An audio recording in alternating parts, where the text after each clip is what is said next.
ճիշտ է, հարևաններն էլ այդպես մտածում, լրիվ քոպե, օրինակ մեր հարևան երկրներում հենց Գյումրի հարևանությամբ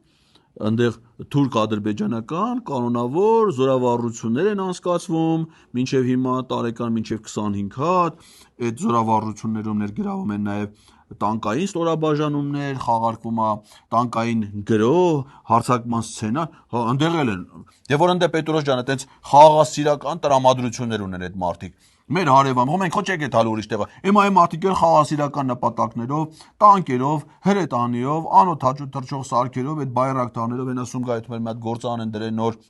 մեր համար հատուկ Հայաստանի համար բայրակտարներ են արտադրում, որը Թուրքիայից չբերեն, տեղում Սումգայիթից անեն, բերեն բայրակտարները խփեն մեր գլխի, ու էլ ուրիշ որտեղ տանեն Պետրոս։ Հիմա այդ մարդիկ խաղաղասիրական որ բան, մեզ ինչ է, մենք ինչի չպիտի ընթառաջ գնանք։ Մենք էլ կընթառաջ ենք։ Ինչի պիտի դեմել ենք։ Մենք էլ կընթառաջենք։